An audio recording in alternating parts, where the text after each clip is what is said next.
Thank you so much for joining us this morning. I'm Bert of the Beek, founder of MicroInsurance Master Accelerator Program. And on behalf of PABL, the Professional Academy of Learning in Bangladesh, and the MicroInsurance Center at Milliman, I'm really excited to have you with us today and to host today's session. I want to thank you so much for joining us for this special discussion on the role of microinsurance in response to COVID-19. In the next hour, we'll zoom in Bangladesh with a panel of seasoned leaders to understand what risk protection mechanisms have been and should be developed for the low-income communities across the globe. We hope that by zooming in on Bangladesh, we also distill some lessons from and for other markets in this rough time ahead. Leading an organization and its people in such unprecedented times is not a given. It's quite a burden, especially because there's no script at hand. We gathered 4 of these heavy lifters today who have freed up their schedules to share their respective views on the role of microinsurance in response to COVID-19. And that's Farzanah Chowdhury, who is the Managing Director and CEO of Green Delta Insurance Company Limited. Good morning, Farzanah. Hello. Good morning, Bert. Dr. Mosharraf Hossain, who is a member at the Insurance Development and Regulatory Authority in Bangladesh. Good morning, Dr. Mosharraf. We also have Michael J. McCord, who is the Managing Director at the MicroInsurance Center at Milliman, who is joining us from the United States. Good morning, Michael. Thank you, Bert. Good morning. And we have Asif Saleh, who is the Executive Director at BRAC Bangladesh, the world's largest NGO. Good morning, Asif. Good morning, Bert. Thanks for having me. So most welcome all of you, and again, sincere thank you for sharing your precious time here with us today and to try to help us to figure out how microinsurance can support low-income families to cope with this crisis. To put it in perspective for our international participants, I want to share that Bangladesh so far confirmed about 24,000 COVID-19 cases and a sad 350 deaths. The nationwide lockdown has a devastating economic impact for low-income families, especially informal workers who became jobless overnight and have limited or no access to healthcare or social safety nets. The World Bank predicts in its latest South Asia Economic Focus report that COVID-19 shock will likely reinforce inequality in Bangladesh and throughout South Asia. And as played out across the region, the sudden and large-scale loss of low-paid work has driven a mass exodus of migrant workers from cities back to rural areas, spiking fear that many of them will fall back into poverty. The report of the World Bank also warns that an extended COVID-19 crisis may threaten food security, especially for the most vulnerable. So that is quite something as a sketch of what COVID-19 is doing. And Asif, I would like you to comment first. You're the Executive Director of Bangladesh, and BRAC has been surprisingly and tremendously fast with responding to the urgent need of its beneficiaries. You were on the ground giving out food supplies and supporting your beneficiaries from day one onwards. And I've been following your blog over the past couple of weeks. On a weekly basis, you've reported on the work and the progress. It's impressive and it has been inspiring. So thank you so much for doing that. How would you summarize the situation for your members right now? Thank you so much, Bert, and thanks for the kind words. Yes, I mean, we have been operating almost like a humanitarian mode because when the first onset of COVID-19 came in Bangladesh around March 8th, we took a decision that we first will ensure that our clients are safe, our staff are safe. And so we took about a week to kind of get that in order, that essentially to get the PPEs in place, to get all the offices of BRAC across the country. We have almost close to 2,500 branches, physical branches. All of that kind of coronavirus proof, if I can call it, with washing station and other health measures being in place. And essentially, one of the key things we learned in this process is that that people's awareness around the disease was a key gap.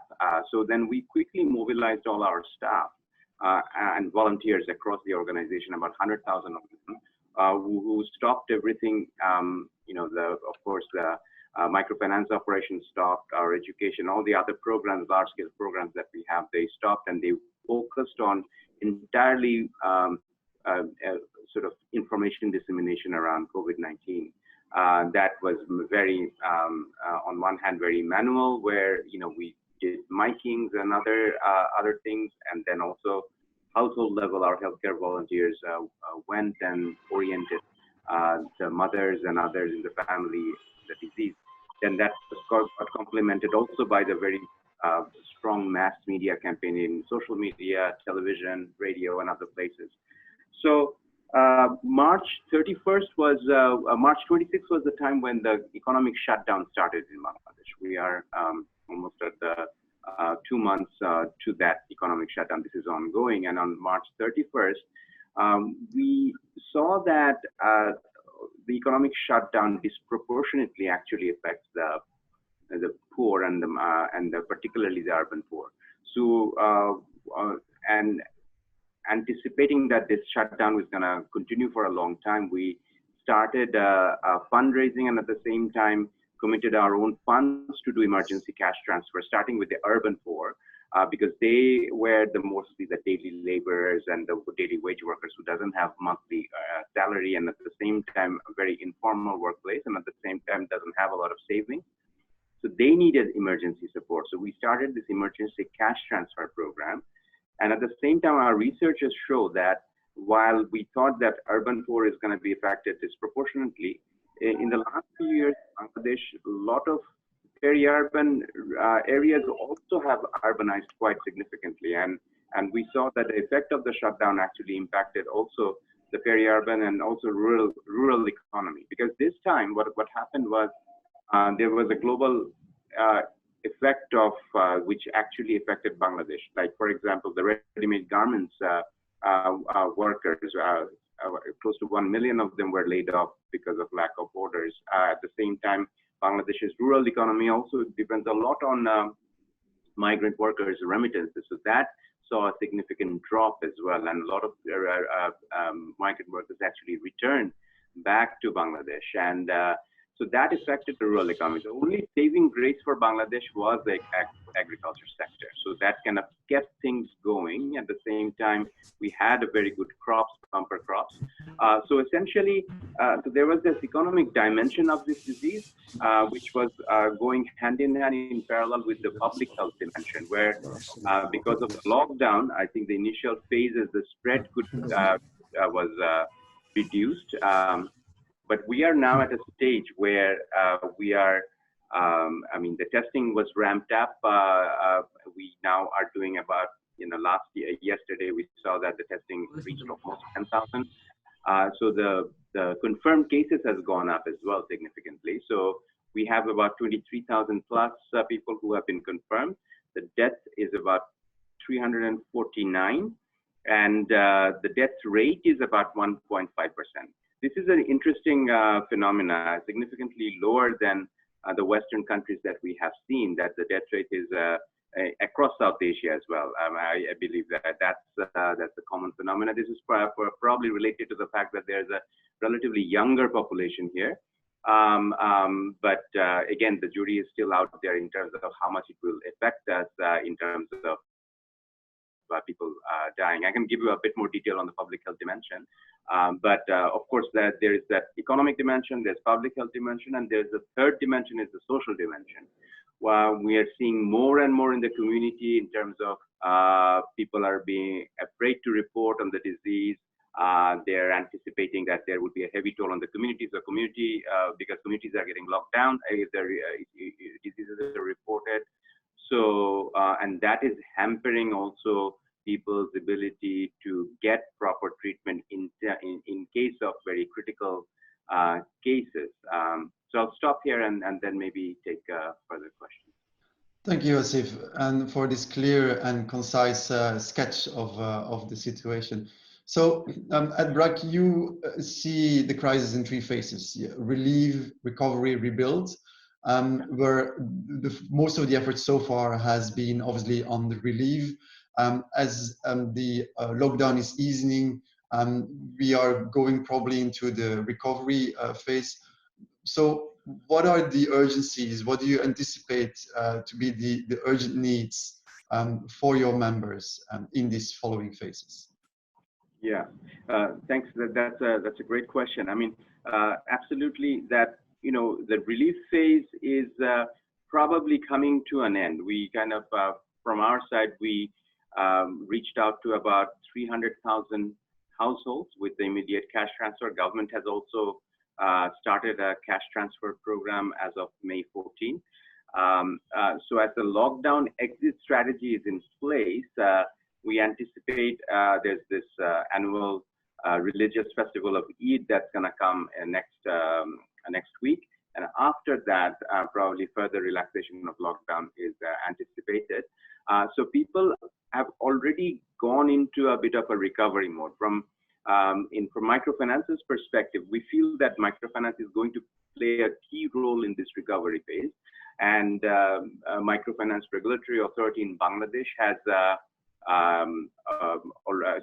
from May 10th has approved limited operation in terms of starting of limited operation for microfinance activities.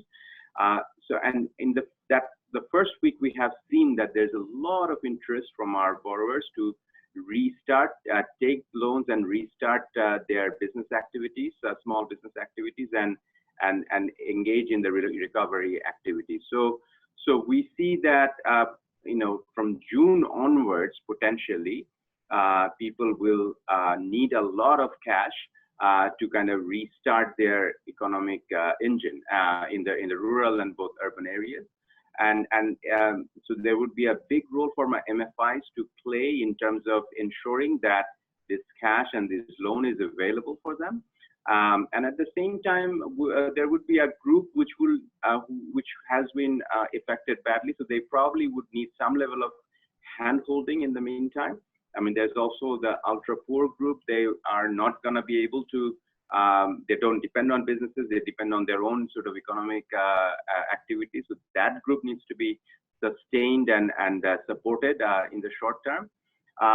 But very much, I believe that we're going to go into the recovery phase after June. But the question is whether it's going to be a very quick a V-curve recovery or potentially a U-curve recovery. We are looking at this as most likely scenario as potential U recovery. So there's going to take a little time because the rural economy has been impacted because of migrant remittance money drying up a little bit, although this month there has been a good number, but we anticipate there might be a reduction in the coming days, and also the impact of job losses and stuff also will have some effect.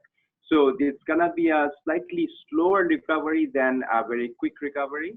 It may drag on till a good chunk of 2021. But it also depends on how this whole public health dimension plays out going forward and how good we are in terms of tackling this disease. I mean, the public healthcare system is right now quite strained.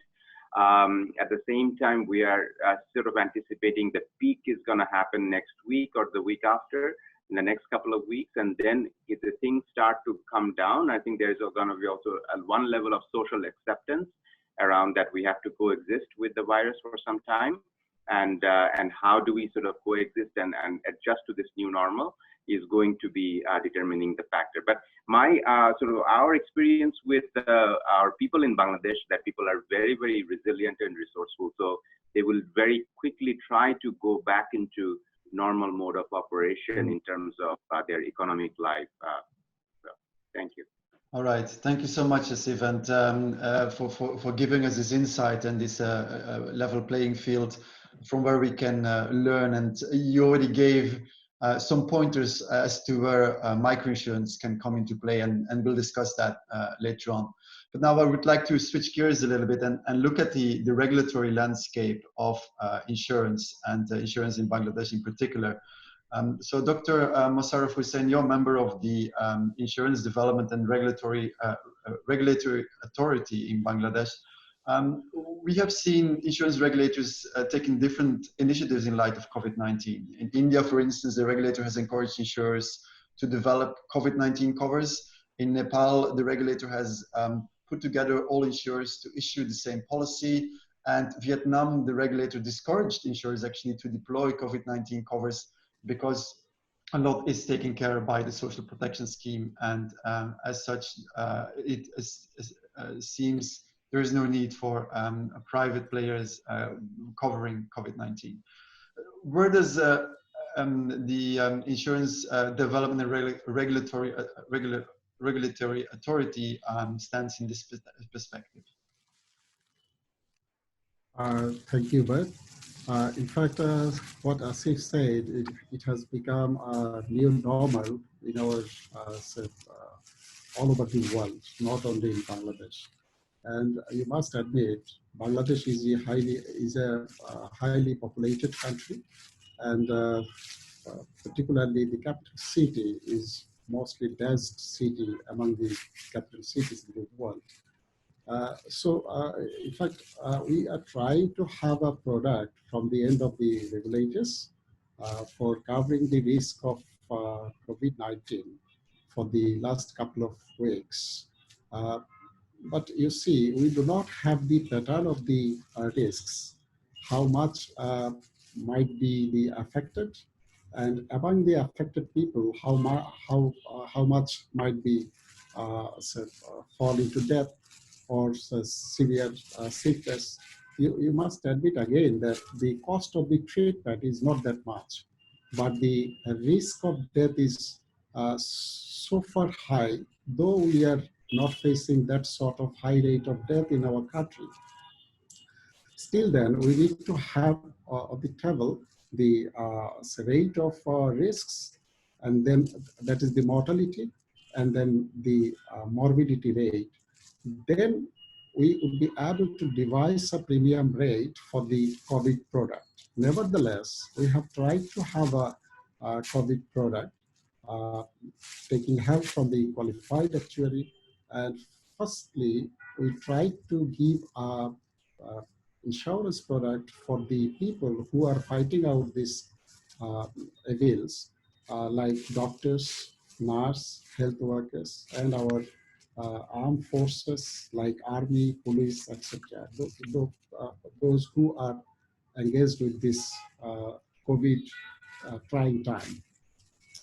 And eventually, we have seen what we have assumed about the mortality rate that has been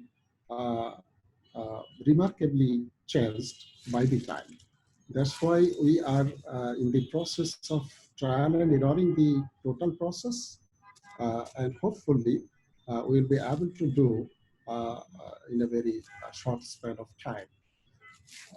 By the time, we are trying to encourage our insurance operators for having supplementary cover for the COVID perils throughout the for the countrymen of our country. And they are not devising an individual product for the COVID, but having a health insurance product, just covering the health issues, just remitting the expenditure of hospitalization or other things. These are the present stand from the end of the regulators and the instructions we have given to our insurance industry for having this type of platform for covering the risks. Besides this, we have in fact social insurance regulation in our country, and we have given instructions to the insurance company, particularly in life side. We have compelled them to have at least 12% of their total portfolio in the social insurance segment. And in the non-life side, we have given legal framework for ensuring 0.5% for the non-life insurers to issue policies towards the low-income group of the people. And these are the, in fact, legal framework in IDRA, IDRA, Insurance Development and Regulatory Authority of Bangladesh.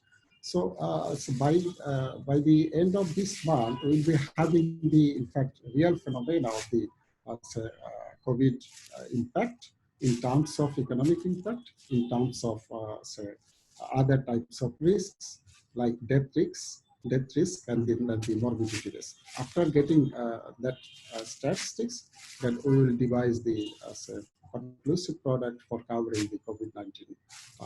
Thank you so much for painting this view on the regulatory perspective, and great to see how you're encouraging insurers.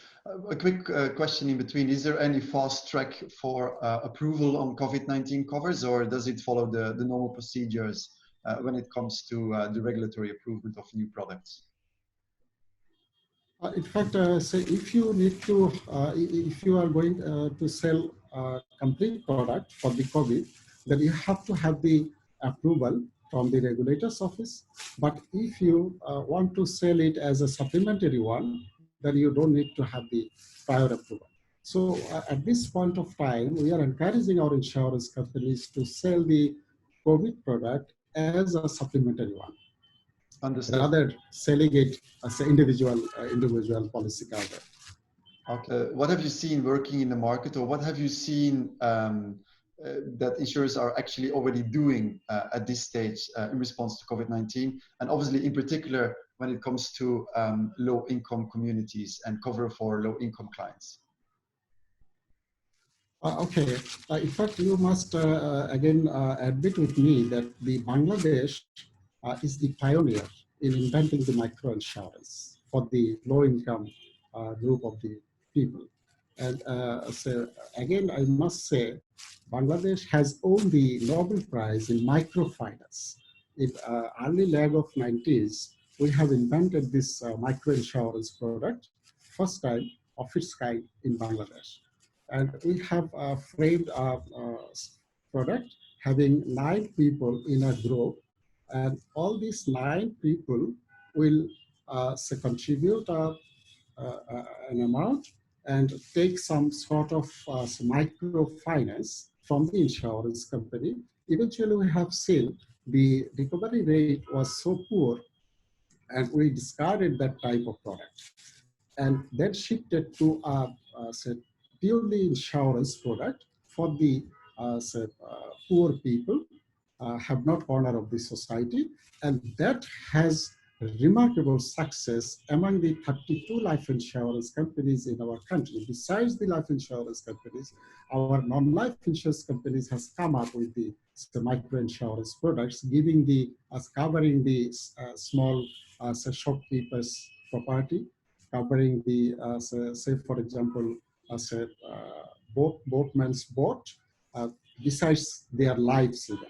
And our 32 life insurance companies, if we analyze their total portfolio of premium income, most of the insurance companies collected more than 50%, and we discarded that type of product, and then shifted to a purely insurance product for the poor people, have not corner of the society, and that has remarkable success among the 32 life insurance companies in our country. Besides the life insurance companies, our non-life insurance companies has come up with the microinsurance products, giving the covering the small shopkeepers' property, covering the say for example boatman's boat, besides their lives even. And our 32 life insurance companies, if we analyze their total portfolio of premium income, most of the insurance companies collected more than 50% of their premium from this microinsurance segment. So I have told you earlier that the IDRA has are a piece of regulation wherein 12% is a limit, is a mandatory level that insurance company must have at least 12% premium from the social insurance portfolio. Okay. But our majority of our insurance companies have more than 12%, and we have seen that it's about 40 to 50%. Thank you. Right. Thank you so much for painting this picture, and we'll come back to some of the regulatory aspects later on. But again, I want to complete the picture and going to one of the practitioners, the leading practitioners when it comes to microinsurance in Bangladesh is Green Delta Insurance. And Farzanah Chowdhury, you're the Managing Director and CEO of Green Delta. We were at your office last November with a group of microinsurance masters in the week that also there was the International Microinsurance Conference in Bangladesh, and we got to know you as a really very passionate insurer especially with a big heart for serving low-income communities and women in particular.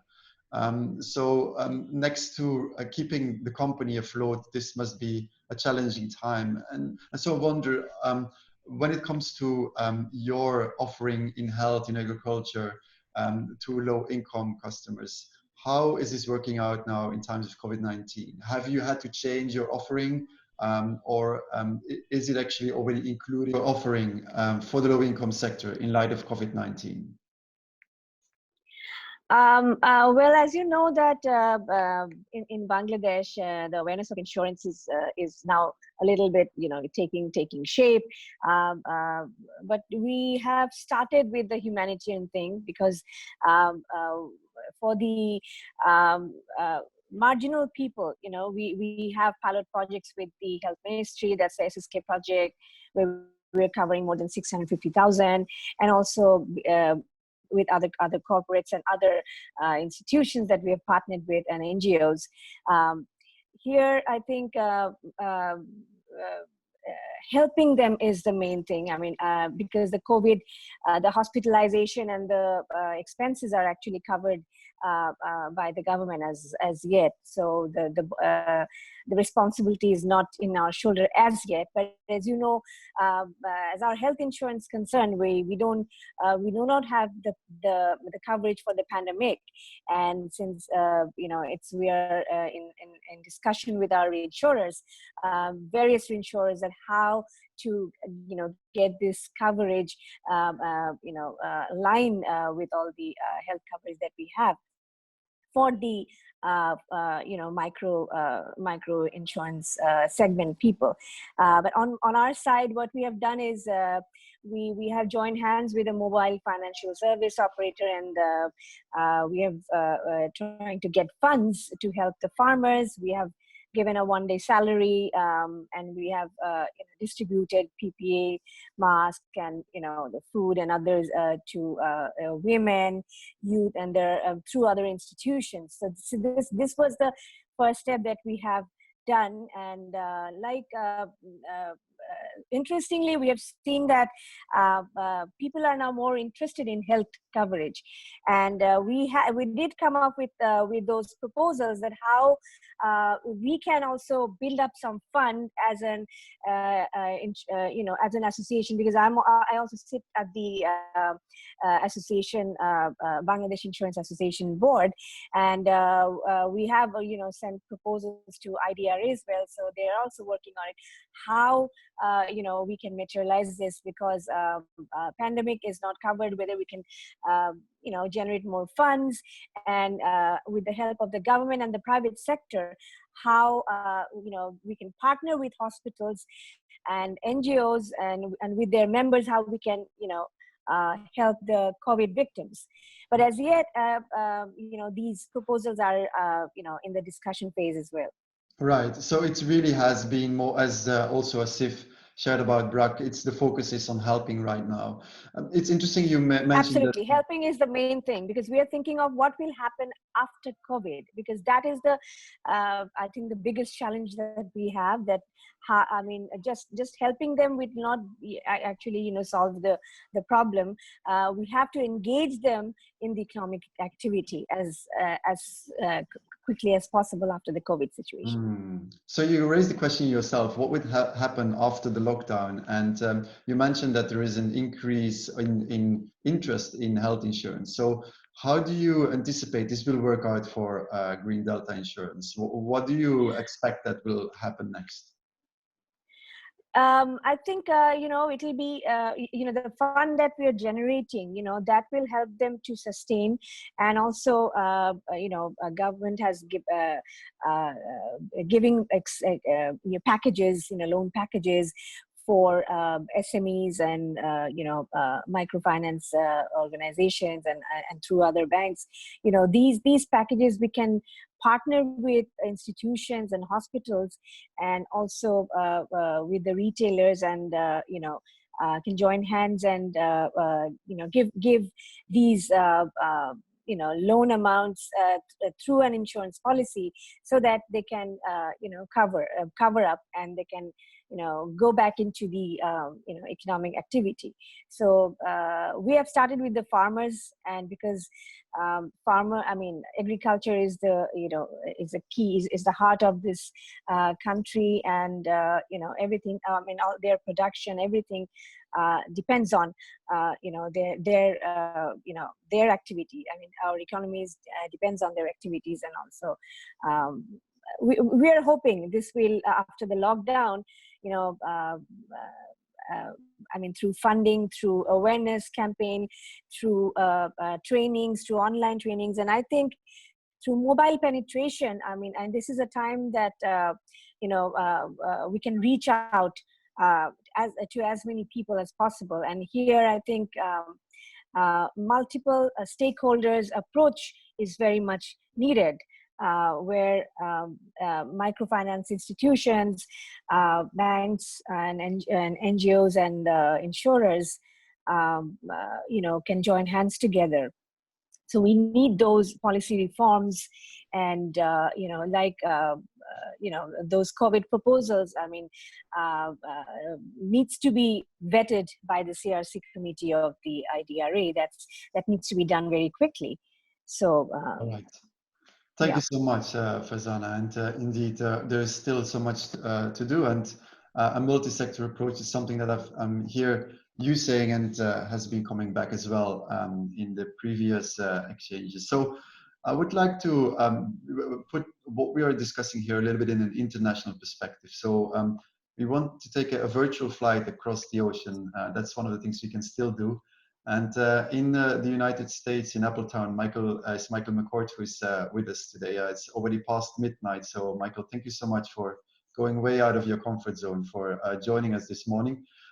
What I'm wondering, how do you see that microinsurance has been working or has reacted on COVID-19, or what have microinsurers done in other countries that you believe could inspire the Bangladesh microinsurance market? Yeah, thanks so much, Bert, and thanks to everybody else. This has been fascinating, even for me, to listen about what's going on and what kinds of efforts are being made in Bangladesh. And it's really been heartening to me to see all the efforts that have been made in many countries, many institutions, to try to have a positive effect. In Ghana, one of the insurance companies, for example, they're offering free hospitalization benefits. This is hospital cash at a benefit of $90 a day, up to 30 days in the hospital. It's not something they had to do, but something that they chose to do because they thought that was the right thing. And I think, I certainly applaud them. In other countries like Kenya, one insurer there was looking at digital solutions. They were moving forward, and because this has happened, they've jump-started what they were trying to do to create better opportunities. So Now they've got telemedicine solutions. They're working with SMS messaging, so it's not just mobile technology with smartphones. So the SMS allows for movement down into the lower markets. In Nigeria, the Nigeria Insurance Association has provided COVID kits and free insurance coverage to medical personnel and allied workers. Here in the US, we all talk about how great they are and they're the great heroes. But here the Insurers Association has actually done something, which I think is very positive. In places like India, there's a number of products out there, a lot of things that are happening in the gig economy. There's some emergency loans because people need to keep their finances moving, and those come with COVID covers. There's a series of products out there that have prices as low as $2 annually for cover of $280. This is a dread disease kind of product. So once you get diagnosed, then you get some money to be able to cover that. $280 is the baseline. In China, there's a lot going on, especially around enhanced technology and things, just a kind of movement from where they were before. We're seeing things like health symptom checkers and home drug delivery services and all this trying to impact clients. In Thailand, there was a great demand for COVID-19 policies. And in just over a month or so, they sold over 2 million policies. Again, a dread disease policy. You get diagnosed and you get some money. It's a 14-day waiting period. So actually pretty much the minimum that it could reasonably be. And it's interesting because there's been so much demand for this product that that some of the insurers that offer it have had to stop now because they've reached the limit of their legal liability. So it's fascinating. And then we see talk about business interruption, but we also hear some other things on the other side that I think it's important that we consider. There have been a couple countries where reinsurers have backed out of deals to do hospital cash products in the midst of COVID. And I think, I don't think that's a positive sign, let's say. We've also seen regulators that are requiring insurers, even if there's an exclusion on their policies, these regulators have been requiring insurers to make those payments. Now, I applaud the effort to get money out to these clients, but certainly when a proper insurance company is doing proper business, there's pricing issues and there's other issues. And, so I think that this is maybe an overreaction in that case on the part of the regulators. And also one of our clients was talking about how they've had in Ethiopia, actually, they've had very few cases, but what they're having a problem with, interestingly, is property cases.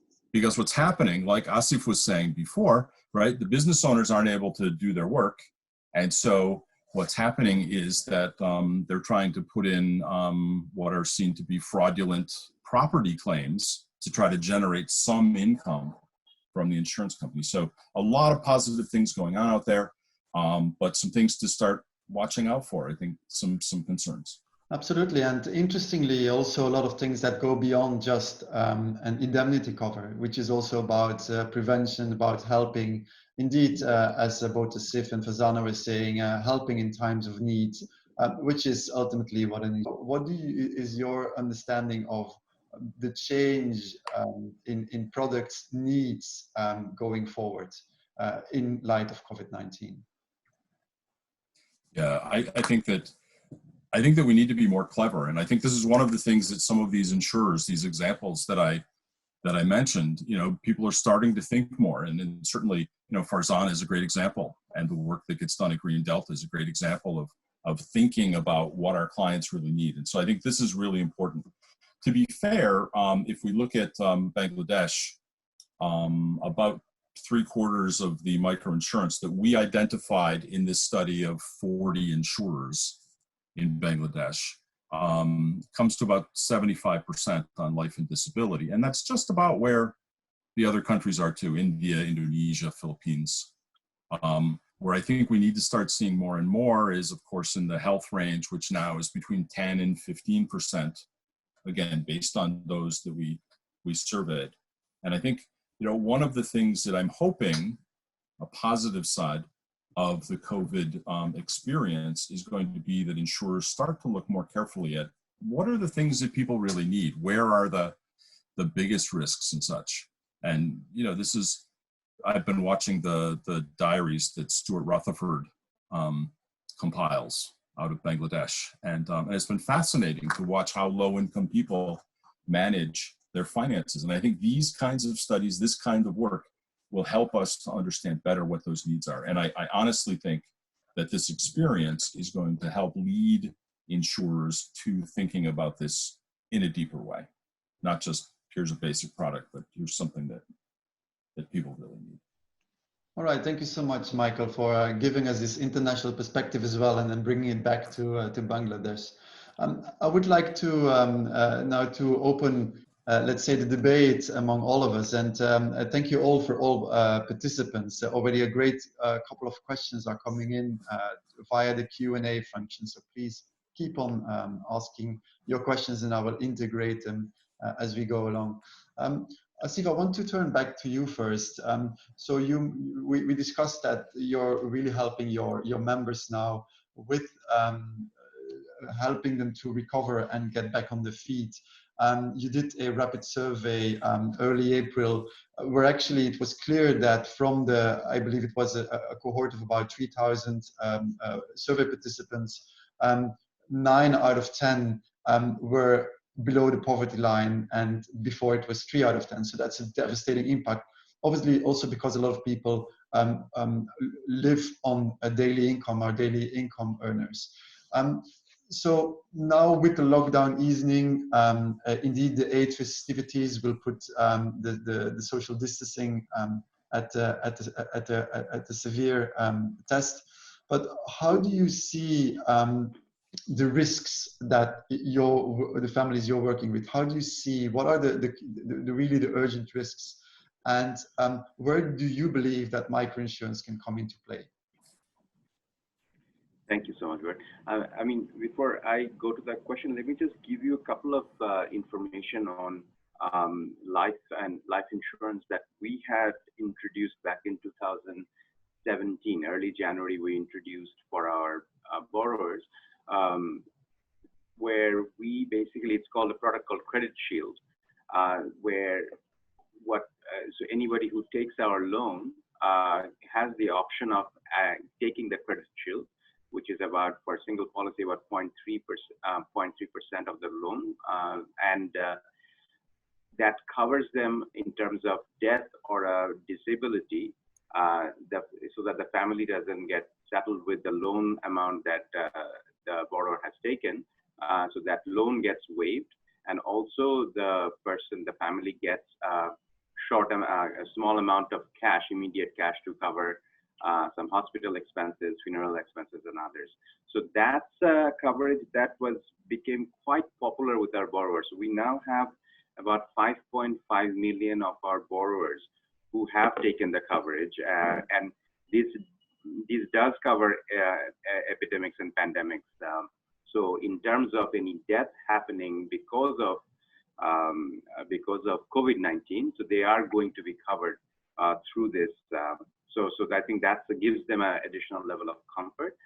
The other thing we have introduced for our staff and volunteers who were not covered for out-of-pocket expenses through our insurance policy has been that we calculated that roughly, if no hospitalization is required, if somebody gets COVID-19, they get about 15,000 taka we are sort of giving them to cover some level of expenses in terms of nutritional food and if transportation and other things that they need. And if a hospitalization is required, then additional 10,000 taka. So we calculated that based on a typical person going to a public hospital, how much they would need as the additional cost in terms of loss of income and some things like that. So that is also giving them some sense of sort of immediate relief. So what Michael was saying, that what has happened in Ghana and in some other places, that is what we are seeing is a big area where people would have some level of demand. That because there's now a huge worry around and the social stigma around COVID-19. Even though close to 90% will have very mild or some level of symptoms, which is not going to be life-threatening. But the socio-economic impact is far greater because the community would perceive that person to be untouchable for some time, and there would be a loss of income for some level. So if we can alleviate that sense of insecurity, so that there may be an opportunity for an insurance product, and which is not necessarily a charity thing, but can be a sustainable product that can be introduced by these various insurance companies. And like Michael was saying, the Thailand example is probably exactly something like that. So 15,000 taka immediate relief is about even less than $200. So some level of support like that would go a long way to also incentivize people to report more as well. Right now, they're not reporting because of this kinds of fears. So immediate urgent risk that you're saying, you mentioned that rapid survey that we did. One thing we are seeing is that there is, of course, this new group of people who were lower income or lower middle class who have now fallen under the poverty line. So again, this is a group who never were eligible for any kind of social safety net transfers.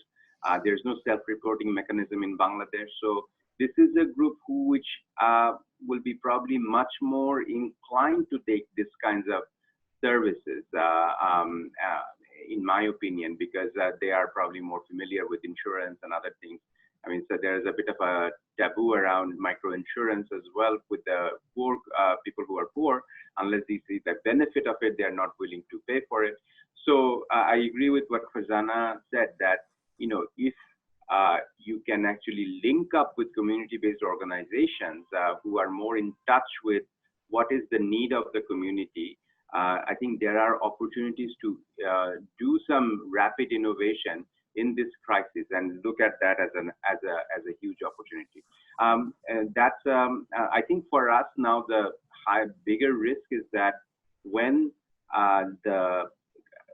if the public, this outbreak goes as is, whether the public healthcare system will be able to support the non-COVID patients. Actually, that is becoming more of a danger right now, because people are afraid to go to hospitals. The doctors are not there as much as they should be because of either they're infected or there's lack of PPEs.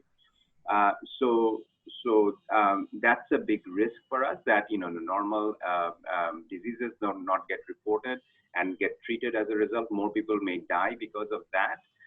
The other thing is that also home-based care, that is basically probably well suited for the majority of the population.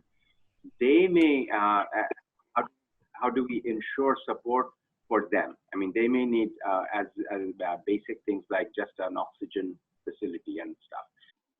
I think, what Asif has mentioned, they've started with the, partnering with the life insurance company. But I think for the health, you need to kind of have a, holistic approach. I mean, not only health, but also asset and, other livelihoods. So, because life and non-life, they have, we still don't have a composite product in Bangladesh as yet. And I think there are ways we can work with microfinance and organizations and NGOs, because of the lack of awareness of insurance company, we have some conflict in the regulator side from the MRA and IDRA, and I think there is a high time that we need to work together, because to reach out to the marginal people. I mean, we need to partner with those organizations where we can really get them fully covered, so that they increase their productivity, their livelihood is improved. their children's get education. They get it's kind of a more of a getting a total life together. So so these products are very much in demand, and I think for that we need digital revolution is very much needed. We have already started, and I think it's really working for the farmers. It's really working for the health side, and I think reaching to the poor with the telcos, with the mobile operators, the livestock insurance, that is actually really taking a good shape right now, where it has taken out a lot of risks, and banks seeing farmers as giving them loan by securitizing the asset, the cows and the cows they have. So these type of I think innovations are needed in the insurance industry, and I think we need to have professionals from different industries working together. Like in our company, we have people from telcos and IT background. We have doctors, we have engineers who are now working, and engaging the youth is another area that we need to look into, because ideas come from them, and I think these ideas can also help us to work with our regulator, who's also helping us in developing products. But we need to have end-to-end process, where not only the regulator has to work with other regulators like central bank, NBR, microfinance regulator, all the regulators. We need to come up together so that it's easier. Products are more transparent, easy to get, and pricing is an issue. So I think from the reinsurance side, I think this is high time that our Shab and Bima Corporation is also thinking of coming up products with the for the COVID. So this is just the beginning. COVID is we can after this there can be other disasters. So we need to be prepared so that we can handle those situations. Like liability insurance, it's because of the lack of awareness. Bangladesh is not facing what US market is facing at the moment. So we need to be prepared for the future. And I think now, as people are more health conscious, there should be bundled product. Health and asset insurance, it should be bundled together so that people are encouraged, and more educational activities, campaigns, which we are doing. These are the thing that we need to, and awareness sessions, and coming up with products by talking by taking the solutions from the marginal people, instead of building a product on your own. This is something that very much we have learned that this really works out. All right. So working with the people is very important. Thank you so much, Farzanah. Yeah. Bundling products, working together. This is a really warm call to action and to collaborate indeed. So Dr. Mosharraf Hossain, I would like to understand from your perspective as the regulatory authority, what would you like to see insurance to do differently in light of COVID-19, and obviously in particular when it comes to low-income families? Thank you, Bart. As regulator, we wanted to have a product, first of all, what I tried to tell you. And then you have uttered one thing, and Farzanah also has uttered, as a bundle product. You see, this is pandemic, not even epidemic. So in the case of any pandemic risk, solely insurance company may not be able to cover all those things. Say, for example, say one climatic impact, cedar or sort of storm, the impact of that is huge. So insurance company may not be able to mitigate that type of risk. In that case, government should come up. And we are trying to give the message that one bundle product having a premium from the end of the policyholders, and another part of that premium as subsidiary should come from the government. So government should have sort of a fund for mitigating this type of pandemic, where huge impact could be happened throughout the society. This is our stand from the end of the regulator's office, and I should address two questions that addressed to me. One is Dr. Abhijit. He has asked about the regulations that we have in our office. I have mentioned earlier that we have a small piece of regulations for covering the social insurance, wherein we have given the threshold for the life to 12%. All life insurance should ensure bringing the insurance, covering the policies for the low-income people. And for the non-life, 0.5% of their total portfolio should come from the low-income people. That is the present legal framework in the regulator's office. But we are to think that what are the differences between the microinsurance and the other type of insurance. In the case of microinsurance, insurance companies people are to go to the door of the policyholders to collect the premium. But on the reverse, say in individual life, say for example, policyholders may come to the insurance companies to deposit their premium. So in the case of microinsurance, cost of doing business is high compared to other types of insurance.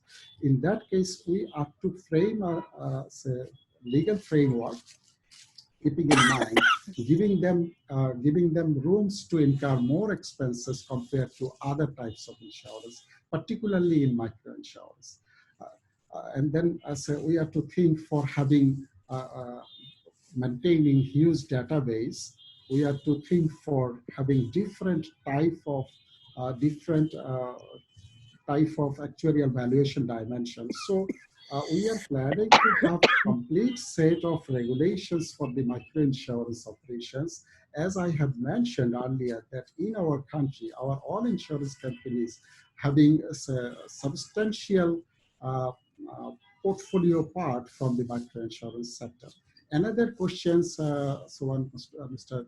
Murtuja, Kaji Murtuja has tried to put, so what should be the role of government? I have mentioned that government should come up in mitigating side by side our insurance companies to come up with the subsidies or other type of support, so that this type of pandemic like COVID-19 could be covered well, and people could be saved in terms of their lives, in terms of their health. So these are the in fact issues that we are dealing with from the regulator's office. Thank you so much, Dr. Mosharraf, and also for already taking in some of the questions that are answered here or asked here, because indeed there's many good questions coming in.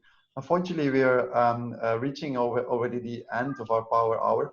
But before we go, I would like also to ask Michael, Michael, with the international perspective that you have, what are the concrete kind of covers of microinsurance initiatives that you would like to see happen in Bangladesh in the next period? Thank you, Bert. I think, first of all, I think that this is a real call to action now. The issue of COVID-19 is a real call to action. It is exhibiting it is bringing out the urgency of dealing with some of these issues. I would like to see in Bangladesh a broadening of the risk management approaches that we heard from Asif and we heard from Farzanah, but looking at some of these other issues that help people to mitigate those risks. And so thinking more about what is it that people really need? What is it that insurance can do? I think these are critically important. Specific products in Bangladesh, yeah, sorry, you're not going to get that from me. But you know, fundamentally, was a good try. Fundamentally, I think that, you know, the best thing that we can do now is get more people insured. If we can get people to be in a position where they're more financially stable, then they're going to be in better shape when the next COVID comes, COVID-20, I don't know. When the next one comes, when other problems come, if we can help people to be more financially secure, and I think fundamentally that's what we should be doing in microinsurance, then if we can achieve that, then I think we'll have made great strides in helping people through the next problems. Fantastic. Asif, this is unprecedented times also for microfinance. We didn't even discuss it in details. It's a true crisis at this point in time. Do you see this is also the moment that the breakthrough moment for microinsurance, that we can really see more microinsurance being taken up in Bangladesh, or is it just becoming more challenging? People are changing their behaviors very rapidly, as we are seeing in the responding to the crisis in Bangladesh. I mean, people are adopting to digital methods. People are changing behaviors in many different ways. So we I think we don't know yet. I mean, in a sense, it all depends on how well we design the products. So as I was saying, that if we really understand where the fear is coming from and manage the risk, like Michael was saying, and then give that comfort to people, and can potentially create a sustainable product. But that will require a lot of different actors to come together. And we are seeing that in this crisis as well.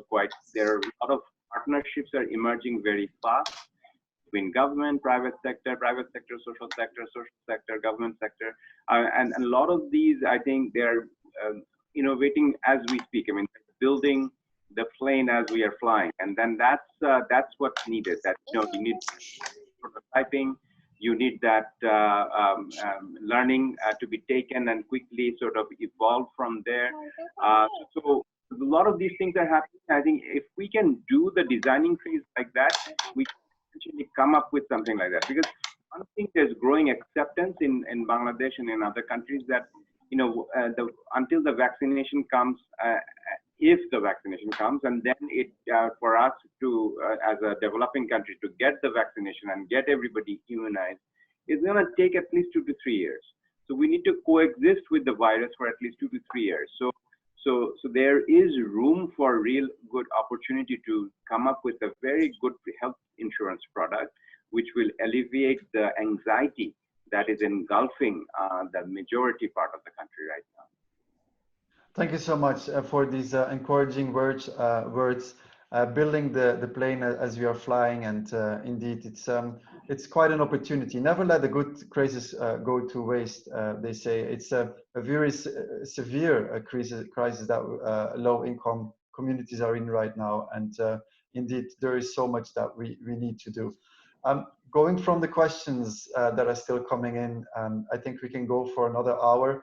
But that's not what we agreed for. So I want to conclude here, and I want to sincerely thank you, everyone, for your interest in joining us today, and above all to our panelists. You're all leading important organizations. You have so much to worry about, and I appreciate it a lot. You've taken the time to share your thoughts and your message of encouragement and inspiration for us to really to see that this is the time indeed to be very vigilant, to respond to needs, to demonstrate the power of microinsurance, and to collaborate together, because that is what is needed across industry, microfinance institutions, insurers, regulators, and learning from the international scene. And I think that you gave a lot of food for thought today. So with that, I would like to thank you, Michael, Asif, Farzanah, and Dr. Mosharraf. Thank you so much for having spent some time and your thoughts with us today. And let's hope that this is only the start of a great collaboration, and for so much more of protection for low-income families in Bangladesh and across the globe. Thank you so much, everyone, for joining. Have a great remainder of your day, and have a great Eid celebration at the end of this week. Goodbye, and thank you, Bert. Goodbye. Goodbye. Thank you, Bert. Thanks for having us. Thank you, Bert. Thank you all.